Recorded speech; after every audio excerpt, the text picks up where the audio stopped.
안녕하세요. 저는 작은 가게와 함께 공방을 운영하고 있는 돌싱녀입니다. 전 남편과 만나 결혼까지 하게 되었을 땐 이혼이란 생각지도 못한 일이었는데 어쩌다 보니 사랑과 전쟁에 버금가는 막장 드라마 한 편 찍고 이혼하게 되었네요. 만약 그때 그런 선택을 하지 않았더라면 이혼까지는 하지 않았을까?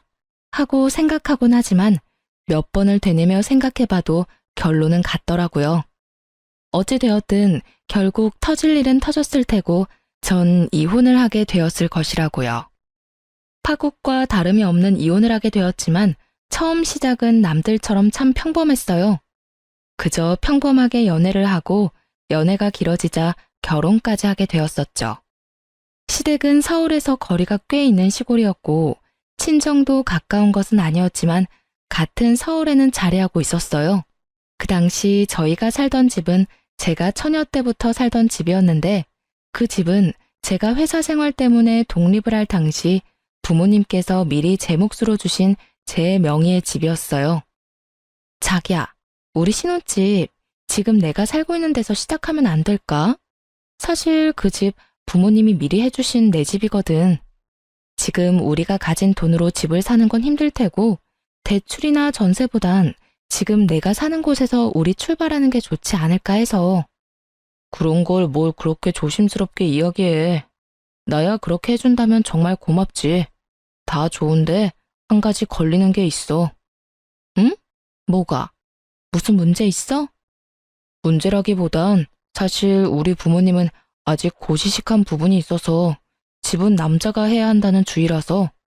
그렇다고 해서 부모님들이 집을 해주실 능력이 되는 건 아니고 조금 보태주실 테니 어찌되었든 집은 나보고 마련하는 게 맞다고 하셨었거든. 그래야 나도 그렇고 부모님 기도 산다고 말이야. 그래? 그럼 어떻게 하면 좋지? 이렇게 하면 어떨까? 어차피 우리 부모님이 자기 집에 가본 적도 없고 그냥 내가 대출 조금 끼고 마련한 걸로 말씀드리자. 서류 떼서 보여드릴 것도 아니고 말만 잘 맞추면 될 것 같은데. 알겠어. 그럼 내가 우리 부모님께도 잘 말씀드릴게. 상견례 자리에서 집 이야기 나오면 어차피 아시게 될 텐데 그때 가서 허둥지둥 하는 것보단 미리 말하는 게 좋을 것 같아. 그래, 그렇게 하자. 그럼 내가 가정 각오해서 갈게. 집은 당신이, 혼수는 내가.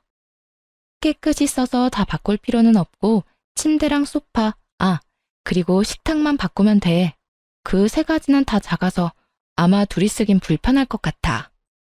그렇게 저희인 집은 제가 사는 집에서 가구는 최소한으로 바꾸기로 하고 결혼을 진행하게 되었어요. 부모님과 미리 말을 잘 맞춰둔 덕분에 상견례도 잘 지나갔고 누구 하나 찌푸린 일 없이 새로운 시작을 하게 되었죠. 신혼생활은 생각보다 더 행복했어요. 그 미묘한 설렘 속에 저희는 연애 때보다 더욱 행복했죠. 조금의 다툼도 얼굴을 붉히는 일도 없이 10년은 함께 산 사람처럼 집안일은 물론 주고받는 대화도 잘 통했어요. 온종일 남편과 붙어 지낼 수 있는 주말이 기다려질 정도로 좋았던 날들은 어느 날 갑자기 찾아온 객식으로 인해 무너져 내렸습니다. 일요일 오후 점심을 일찍 먹은 터라 조금 출출했던 저희는 저녁이라고 하기엔 이르긴 하지만 조금 많이 일찍 저녁을 먹고 거실에서 함께 시간을 보내고 있었어요. 그렇게 이런저런 시시콜콜한 이야기를 나누며 시간을 보내고 있는데 시모에게서 전화가 오더라고요. 네, 어머님. 그래, 아가. 잘 지내지? 네, 잘 지내고 있어요. 어머님도 잘 지내고 계시죠? 혹시 무슨 일 있으세요?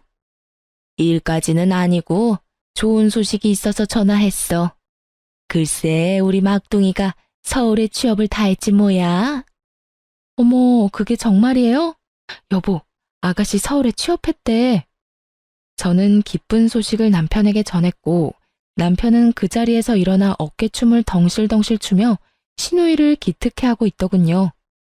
너무 잘 됐네요, 정말. 그러니까 말이다. 얼마나 기특한지. 그래서 하는 말인데 한동안 우리 유민이 너희 집에서 신세 좀 져야겠어. 내일 당장 출근해야 할 집을 못 구했지 뭐니. 통보하듯 말하는 시모의 말에 기쁨도 잠시 저는 멍해졌어요. 멍한 머리에 저는 말을 얼버무렸고 제가 바보처럼 말을 옹알이는 사이 시모는 할 말을 끝내고 전화를 끊어버렸습니다. 아까 기차 탔으니 아마 6시쯤 도착할 거야. 정확한 시간은 유민이랑 연락해서 물어보고 기차역으로 좀 데리러 가주렴. 그럼 한동안 우리 막둥이 좀 부탁하마.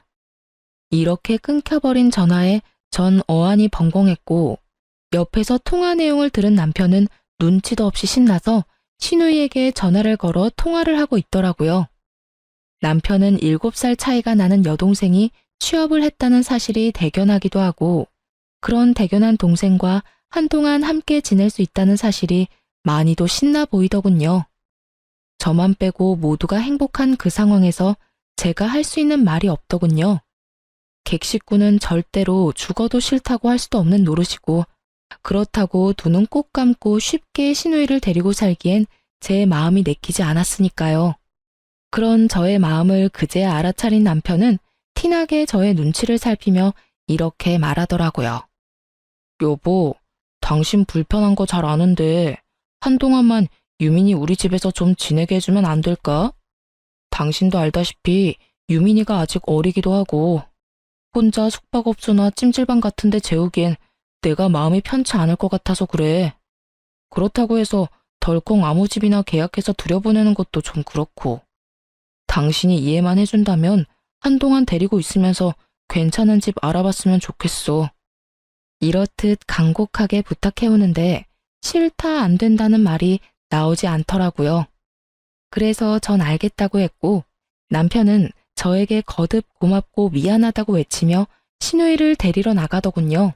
사실 이렇게 갑자기 그것도 통보식으로 맡게 된 시누이가 탐탁치 않았지만 남편의 입장과 생각이 이해가 되기도 했고 또 무엇보다 한평생 붙어 살 것도 아니고 혼자 지낼 곳이 구해지만 나간다고 하니 그때까지는 참아보자고 제 생각을 정리했어요. 그렇게 시누이를 웃으며 맞이할 만큼 마음 정리를 끝내고 아직 앳된 얼굴의 시누이가 눈을 초롱이며 남편과 함께 집으로 들어오더군요. 아가씨 왔어요? 피곤하죠? 아니에요. 오빠가 데리러 와줘서 편하게 왔어요. 언니, 저 받아주셔서 감사해요. 회사에서 급하게 연락을 주는 바람에 어디서 지내야 하나 고민이 많았는데 언니가 받아줘서 길거리 신세는 면했네요. 아니에요. 집 구할 때까진 오빠 집에서 편히 지내요. 이렇게 시작된 시누이와의 생활. 처음엔 꽤 괜찮았어요.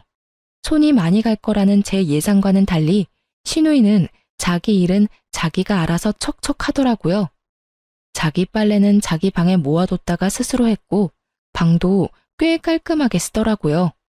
그것뿐 아니라 본인이 먹은 그릇은 본인이 치우고 시간이 되는 날엔 누가 시키지 않아도 설거지도 해놓더라고요.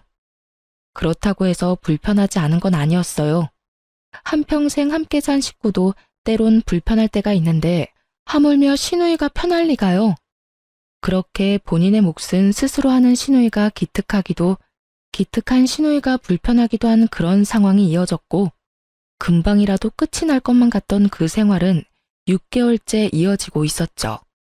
처음 몇 개월은 주말마다 집을 알아보러 간다고 남편과 나가 밤에나 들어오던 시누이는 어느 날부턴 나가지도 않고 집에서 쉬기 시작하더군요.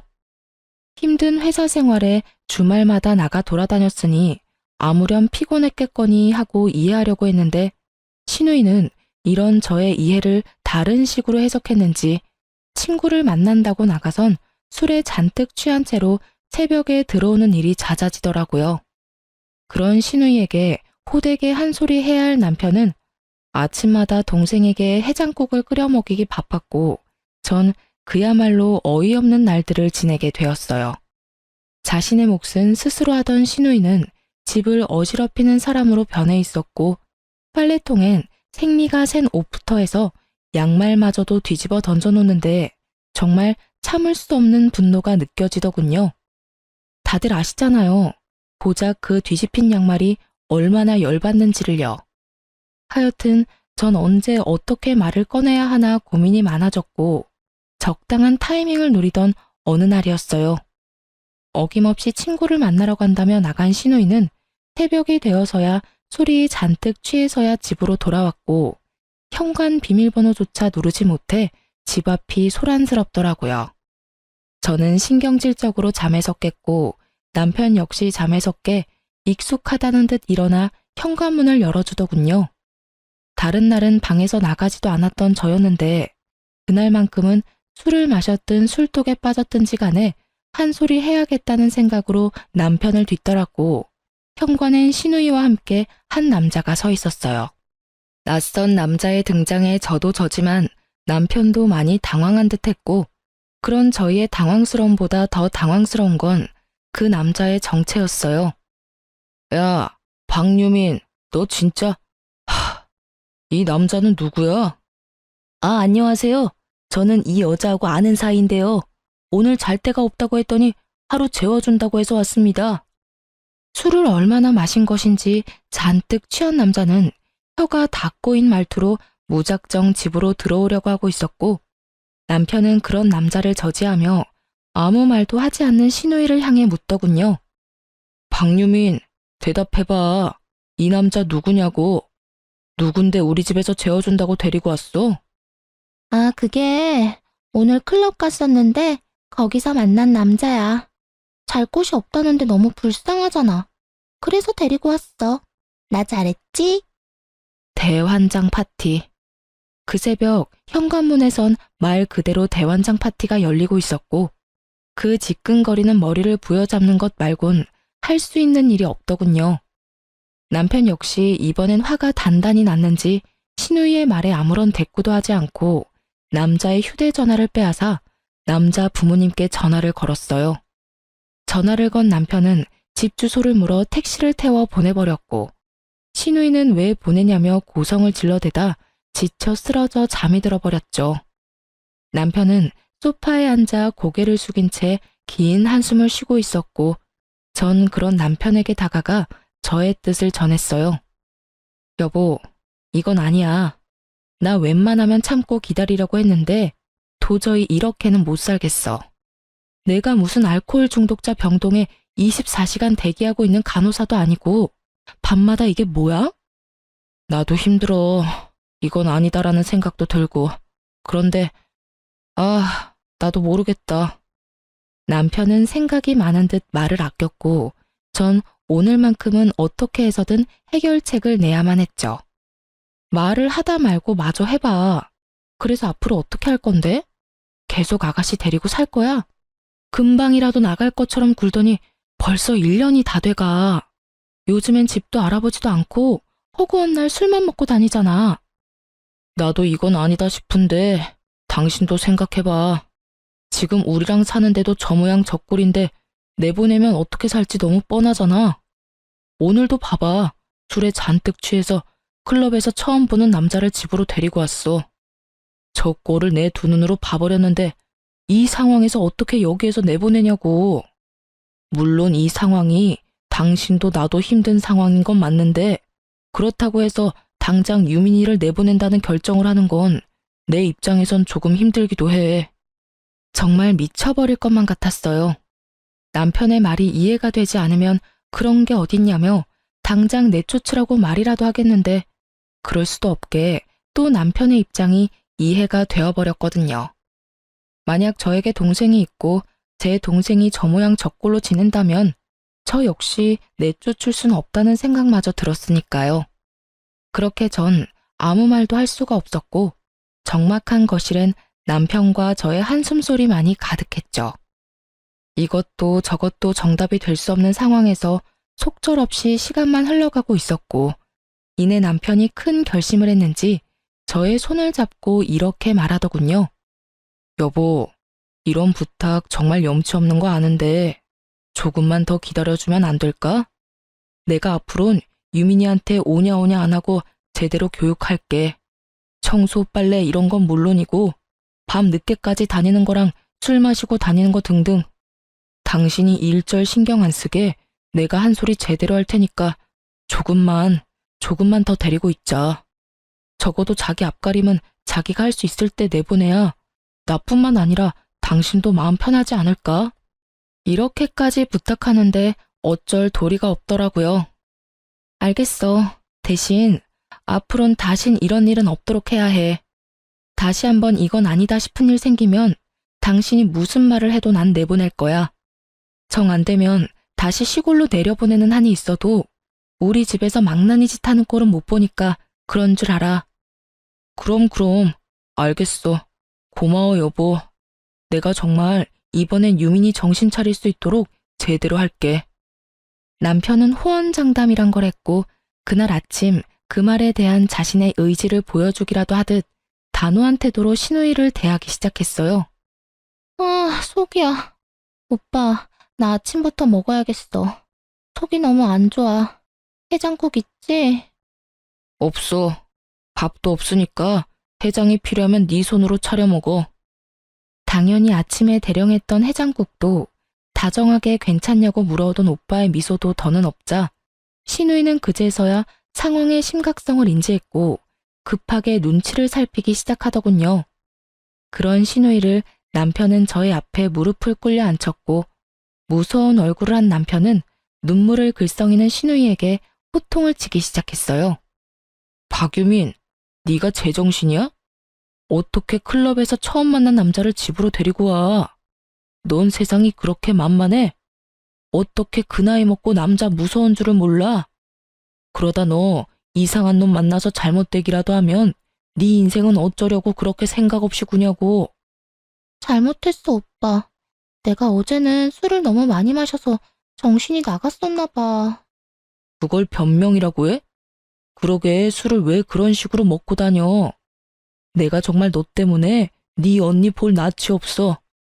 다 큰 여자애가 툭 하면 나가서 고주망태가 돼서 돌아오니 내가 무슨 낯으로 네 언니를 봐? 그것뿐이야? 너 왜 요즘은 집안일 하나도 안 해? 네가 입고 먹고 쓰는 건 네가 다 치워야지. 왜 그런 기본적인 것도 안 하냐고. 너 자꾸 오빠 실망하게 할 거야? 너 정말 기본도 모르는 그런 애였어. 아, 아니야. 언니도 편해지고 회사 생활도 피곤하고 이리저리 스트레스 받다 보니까 나도 모르게 집에 와서 편하게 지냈어. 미안해. 언니 죄송해요. 제가 조심할게요. 앞으로 너 내가 지켜볼 거야. 한 번만 더 이런 식으로 행동하면 회사고 뭐고 당장 부모님께 연락해서 질질 시골로 끌려가게 만들 테니까 그런 줄 알고 알아서 잘해. 알겠어? 응. 정말 앞으로 정신 차리고 잘할게. 정말이야. 신우이는 눈물을 흘리며 다짐 또 다짐했고 그날 이후 점점 나아지는 행동을 보이더군요. 그렇게 또 2달가량이 지나고 저는 여느 날과 다름없이 제가 운영하는 공방으로 출근을 하고 있었어요. 저는 반지를 만드는 공방을 운영하고 있었는데 100% 예약제로 운영 중이던 터라 그날은 10시쯤 공방으로 향했죠. 손님을 맞을 준비를 마치고 기다리고 있는데 연락도 없이 예약 손님이 오지 않아 기분이 좋지 않은 채로 집으로 다시 돌아오게 되었죠. 그렇게 아파트 상가를 힘없이 지나치고 있는데 익숙한 사람이 금은방으로 들어가는 것이 아니겠어요? 그 사람은 시누이였고 아침에 출근한다며 나간 시누이가 그 시간에 금은방으로 들어가는 것을 본 저는 의아함에 시누이를 뒤따랐어요. 시누이는 제가 들어온 것도 모른 채 가방에서 반지와 팔찌, 목걸이를 꺼내고 있더군요. 이거 좀 팔려고 왔는데 여기서 팔 수 있을까요? 전 더 가까이 다가갔고 시누이가 내려놓은 물건들을 확인한 저는 경악을 금치 못했습니다. 그 물건들은 전부 저의 것으로 반지는 제가 시집 올 때 시모가 남편의 돌반지라며 나중에 아기가 태어난다면 물려주라고 주었던 반지였고 팔찌, 목걸이는 결혼할 때 제가 받았던 폐물이더라고요. 평소엔 과하기도 하고 불편하기도 해 잘하지도 않고 잘 보관해두고 있었던 것들인데 그걸 팔겠다고 가지고 나왔으니 순간 할 말을 잃고 말았죠.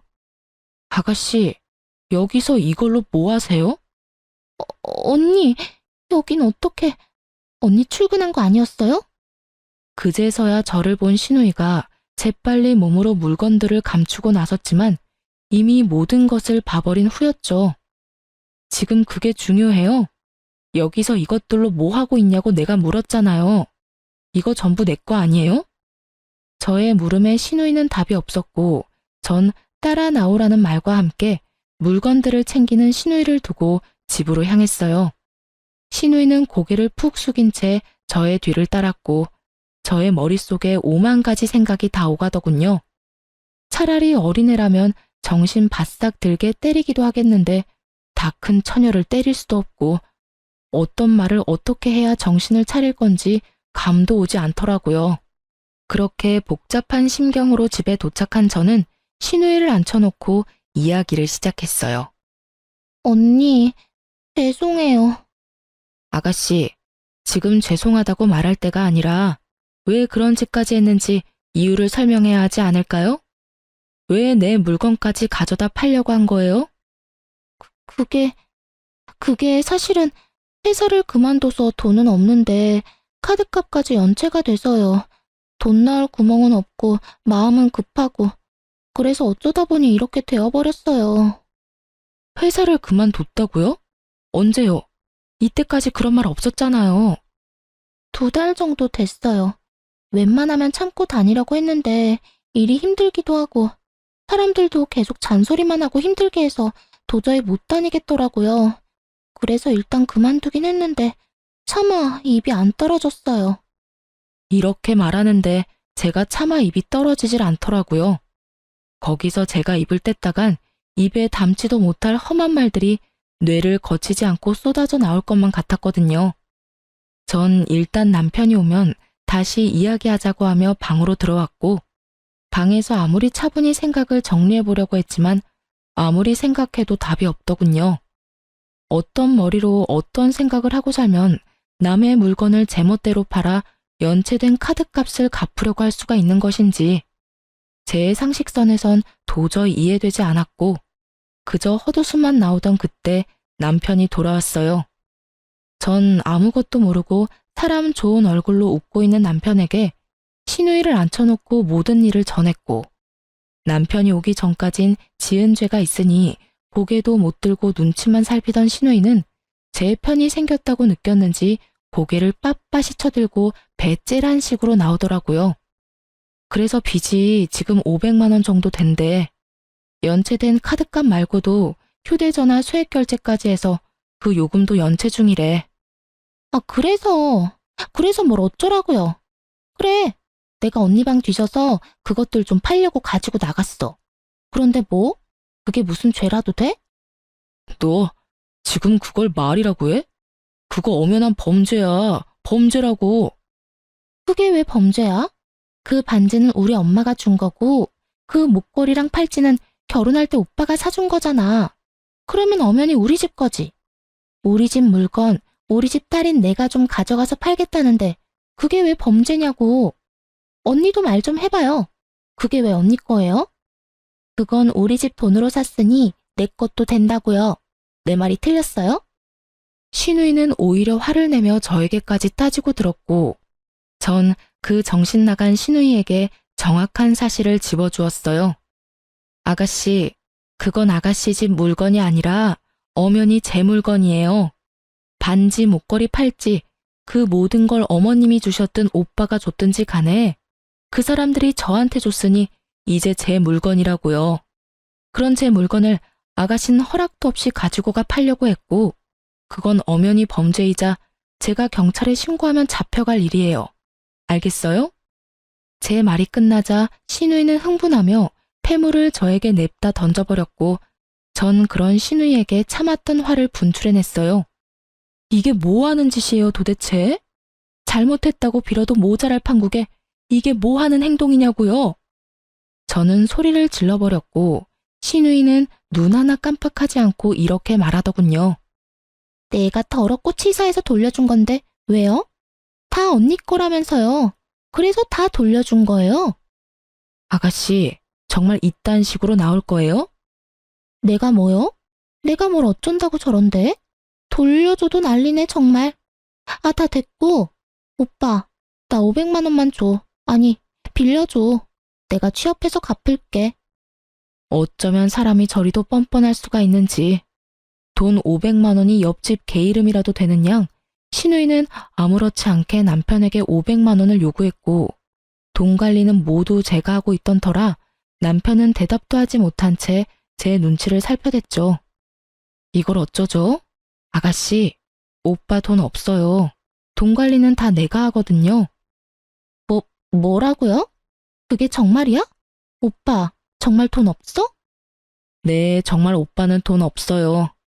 오빠는 정말 돈이 없고 난 돈을 빌려줄 생각이 없는데 어쩌나요? 그 돈 안 갚으면 휴대전화는 끊기고 신불자까지 될 텐데요. 정 돈이 필요하면 시골에 계시는 부모님께 연락해서 달라고 해요. 딸이 신불자 되게 생겼다는데 돈 500만 원 못 해주겠어요? 전 단호했고 신우이는 이게 아닌데 라는 표정을 지으며 남편을 바라보더군요. 남편도 상황이 이렇게 되자 안 되겠다 싶었는지 저를 설득하기 시작했고요. 여보, 그러지 말고 돈 우리가 해주자, 응? 갚는다잖아. 남편의 말이 끝나자마자 전 남편을 쏘아보았고 남편은 깨갱거리며 저의 눈을 피하더군요. 일단 500만 원은 내가 해줄게요. 그 대신 달마다 무조건 갚아요. 알바하든 뭘 하든 일정 금액씩 무조건 갚아나가고 당장 짐 싸서 시골로 내려가요. 언니, 시골로 내려가라뇨. 내가 시골 가서 무슨 일을 한다고 시골로 가요? 그건 내가 알 바가 아니죠. 가서 편의점 알바를 하든 시골 장터에서 나무를 팔든 그건 알아서 해서 돈 갚아요. 그리고 어차피 이제 서울에 있을 필요도 없잖아요. 회사도 그만뒀는데 왜 여기 우리 집에서 얼굴 붉히면서 같이 살아야 해요? 그럴 필요가 없잖아요, 이제.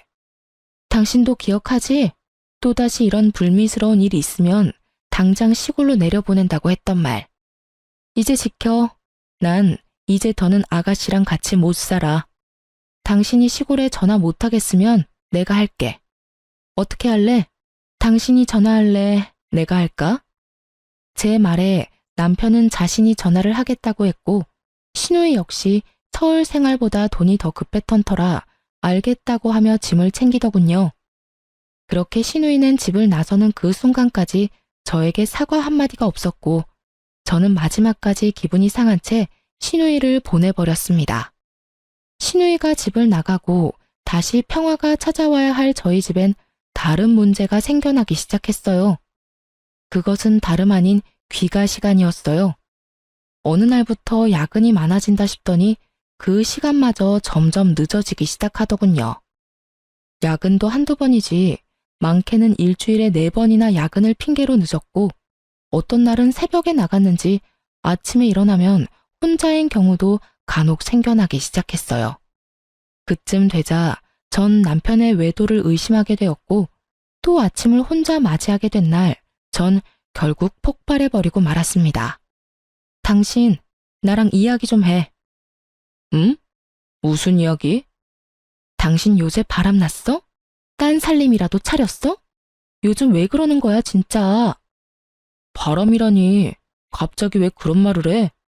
몰라서 물어? 요즘 툭 하면 야근이라고 늦고, 오늘도 새벽에 갑자기 나가선 집에 오지도 않고 바로 출근했잖아.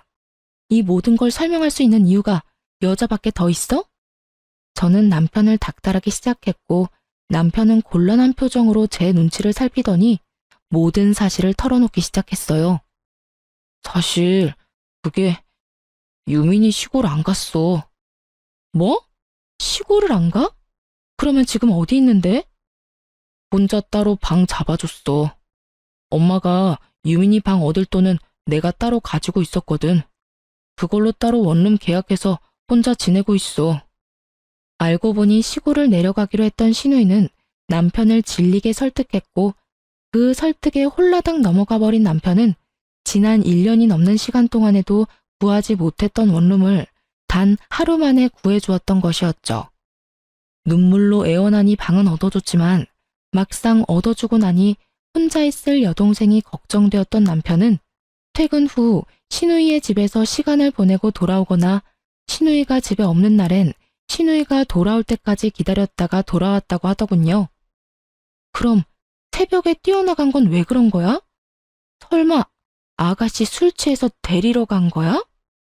응, 술이 잔뜩 취한 채로 전화가 와서 어쩔 수 없이 데려다주고 바로 출근하곤 했어. 미안해, 여보. 처음부터 속이려고 한 건 아니었는데 어쩌다 보니까 그렇게 됐어. 전 이쯤 되니 남편 역시 제정신은 아니라는 생각이 들더군요. 그렇게 여동생이 걱정되면 저와 결혼할 것이 아니라 여동생이나 평생 끼고 살지. 왜 결혼까지 해서 이런 분란을 만드는 것인지 이해가 되지 않더군요. 전 더는 남편과 할 말이 없었고 그 자리에서 바로 시모에게 전화를 걸어 모든 사실을 알렸어요. 튀어나오려고 하는 욕을 안간 힘을 다해 삼키며 최대한 좋게요. 어머님, 아가씨 좀 데리고 내려가야 할 것 같아요. 서울 올라온 뒤론 술 마시고 늦게 귀가하는 날도 많아지고 해서 이걸 어쩌나 하고 있었는데 아가씨가 회사를 그만뒀다고 하더라고요. 그래서 서울에서 술 마시고 다니다 큰일 치르는 것보다 시골에 다시 내려가는 게 좋을 것 같아서 내려보냈는데 글쎄 아범이랑 아가씨가 저 몰래 방을 얻었더라고요. 여전히 취업은 안 했고 술만 마시고 다니고요. 저러다 정말 큰일이라도 나면 어떡해 해요. 요즘 세상도 험한데. 두 사람한테 아무리 말해봤자 제 말은 듣지도 않아요, 어머님. 그러니까 어머님께서 오셔서 아가씨 좀 데리고 내려가 주시면 안 될까요? 여러분이 보시기엔 어떠세요? 제가 말을 심하게 했나요? 말을 막 했나요? 아님 제 말에 거짓이 있었나요? 전 맹세코 딱 저렇게 말했고 언성 한 번 높이지 않았어요. 그런데 그런 저에게 돌아오는 말은 참으로 어이가 없더군요. 뭐? 그게 전부 사실이야? 그래서 애 혼자 지금 생활하고 있다고? 그게 말이나 되니? 너희 믿고 올려보냈으면 잘 데리고 있었어야지. 내보내긴 왜 내보내? 애가 들떠서 술도 좀 마시고 늦게 다닐 수도 있는 거지. 그렇다고 큰맘 먹고 서울 간 애를 내쫓아내기나 하고 말이야. 네가 어쩌면 그럴 수가 있어. 순식간에 저는 죄인이 되었고 더는 참을 수가 없었어요. 제가 오죽했으면 그랬을까요? 술 먹고 클럽에서 처음 만나는 남자를 집에 데리고 오는 것도 모자라서 제 패물하고 어머님이 물려주신 돌반지까지 훔쳐서 팔려다가 저한테 딱 걸렸어요. 그래놓고 저한테 한다는 말이 다 자기 집에서 해준 물건이라 자기가 갖다 팔려고 했는데 그게 무슨 죄가 되냐고 하더라고요. 그러면서 저한테 물건을 던지기도 했고요. 그런데도 제가 잘 데리고 있었어야 했나요? 저한테 미안하다 말 한마디도 없는 아가씨를요? 제가 왜요? 제가 왜 그렇게까지 해야 하는 건데요? 저는요, 최대한 좋게 그 상황을 풀어가 보려고 했어요. 그런데도 상황이 이렇게 되어버렸고 더는 안 될 것 같아 어머님께 전화드렸던 거예요. 제가 오죽했으면 어머님께 전화까지 했겠냐고요. 뭐라고? 물건까지 훔쳤단 말이야? 네, 그런 짓까지 하더라고요. 난 네 말 못 믿는다. 내 딸이 그런 짓까지 했을 리가 없어. 거짓말도 정도껏 해야지. 그렇게 데리고 살기 싫으면 데리고 살지 말거라. 너 같은 애한테 우리 딸 맡기고 싶은 마음도 없으니 너도 내 딸한테 신경 끊어. 신우이가 누굴 닮아 그 모양 그 꼴인지 너무 잘 알겠더군요. 전 더는 신우이가 뭐라든 신경 쓰지 않기로 했고 남편에게 이렇게 말했습니다. 난 더는 아가씨 일에 이러쿵저러쿵 상관하지 않을 거야. 그러니까 당신이 알아서 해. 대신 다시 한번 아가씨 일로 얼굴 붉히는 일이 생기는 날엔 난 당신하고도 안 살 거야. 무슨 뜻인지 알지? 그날이 당신하고 나하고 이혼하게 되는 날이라고 말하고 있는 거야. 알겠어. 더는 유민이 일로 신경 쓰이지 않게 할게. 아, 맞다. 그런데 나 한동안은 지금처럼 늦을 수도 있어. 그것만 좀 이해해주면 안 될까? 아, 알겠어. 딱 그것까지만이야. 대신 너무 자주는 안 돼. 알겠어? 그렇게 또 한 차례 고비를 넘기게 되었어요. 그 다음날 시모에게 한 소리를 들었는지 신우이에게서 전화가 와 개거품을 물기 시작하더군요. 언니, 정말 너무한 거 아니에요? 어떻게 엄마한테 다 말할 수가 있어요? 이런 전화할 시간에 취업이나 하세요. 나한테 돈 줘야 하는 건 알죠? 만약에 꼬박꼬박 입금 안 되면 이번엔 어머님이 아니라 아버님한테 전화할 거니까 그런 줄 알아요. 아버님 성격은 나보다 아가씨가 더 잘 알 테고 아가씨 그 모양 그 꼴로 지내고 있는 거 아버님이 아시면 아마 모르긴 몰라도 털이란 털은 다 밀려서 끌려 내려가지 않겠어요? 그놈의 돈. 무슨 짓을 해서라도 입금할 테니 걱정하지 말고 있어요. 신우이나 시모나 저나 예절은 밥 말아먹은 것이 분명하더군요. 사람 말은 끝나지도 않았는데 냅다 끊어버리는 꼴을 보아하니 말이에요. 그렇게 전화가 끊긴 후 몇 달 동안은 불안할 정도로 평온함의 연속이었어요. 새로 취업했다는 신우이의 소식도 전해지며 돈도 다 갚아나가고 있었고요.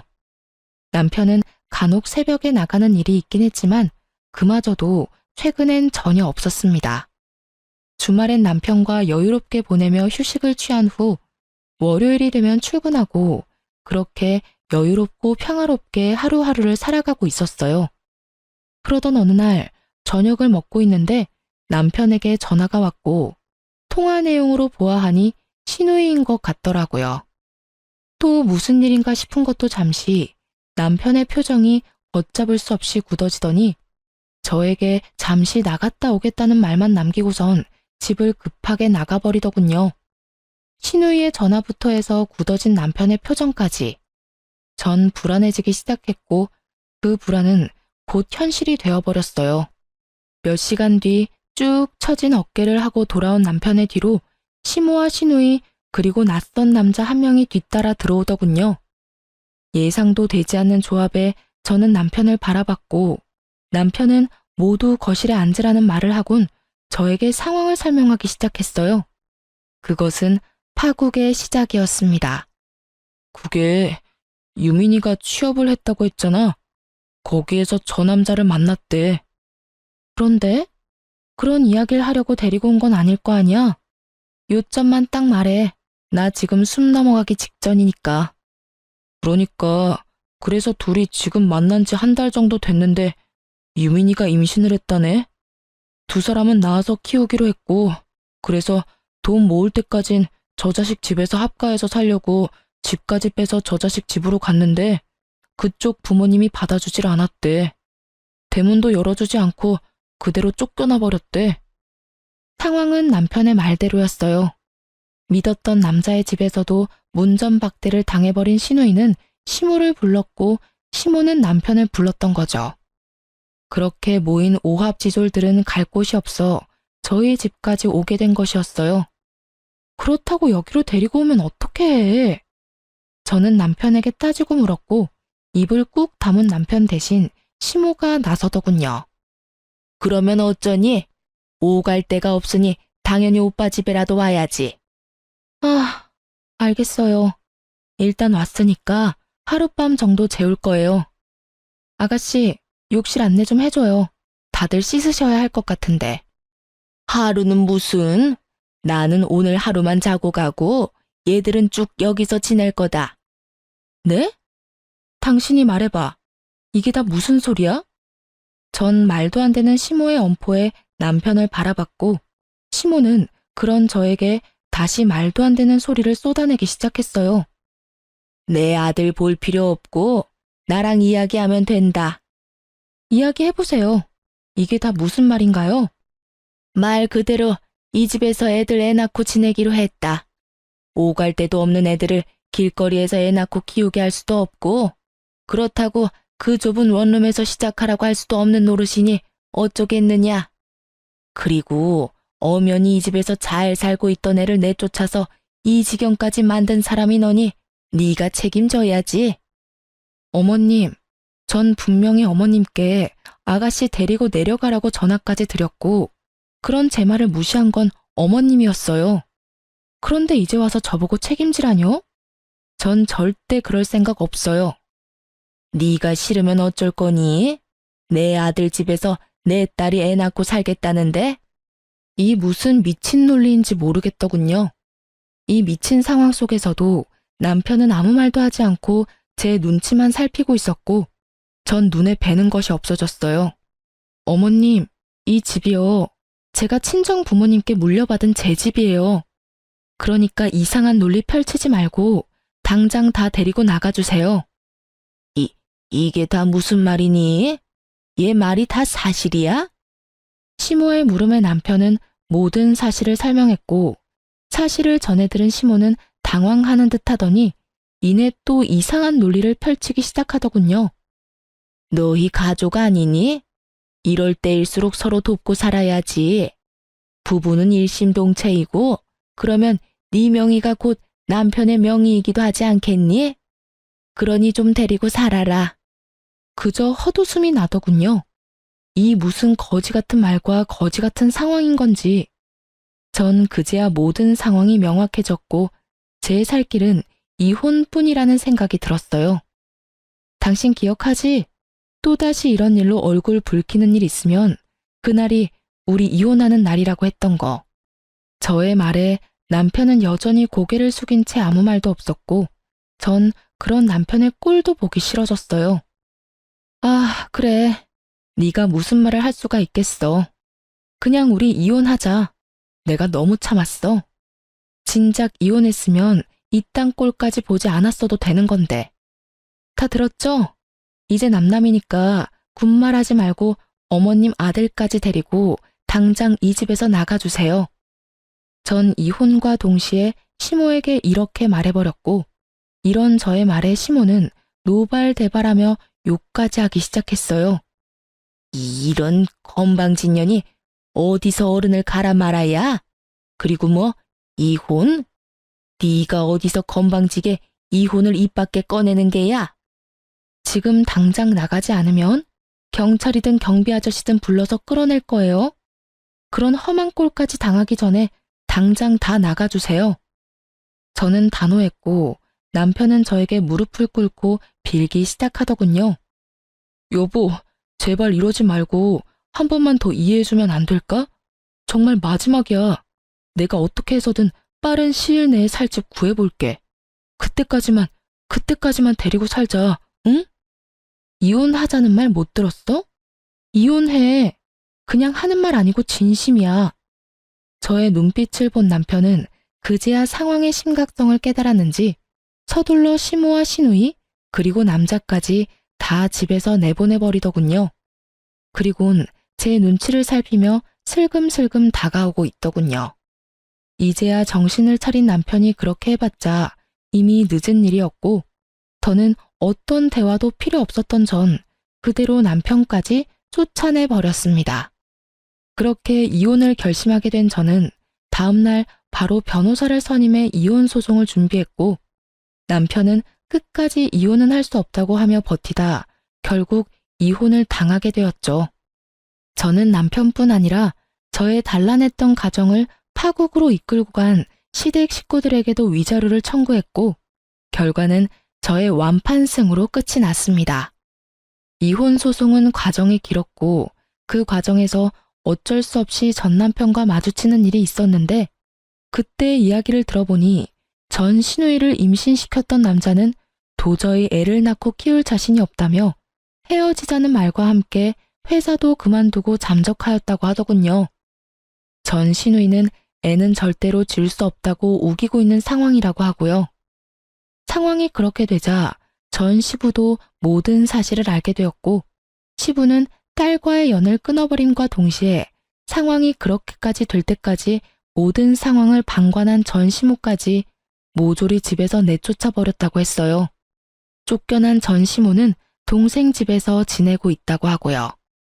그렇게 전 남편은 꼼짝없이 이혼까지 하고 전 신우와 함께 그의 자식까지 한평생 책임지고 살아야 할 신세가 되어 있었어요. 전 그런 전 남편에게 이렇게 말해주었습니다. 그렇게 동생이라면 껌뻑 죽더니 그 사랑하는 동생하고 그 동생의 자식하고 오래오래 행복하게 뒷바라지하면서 잘 살아.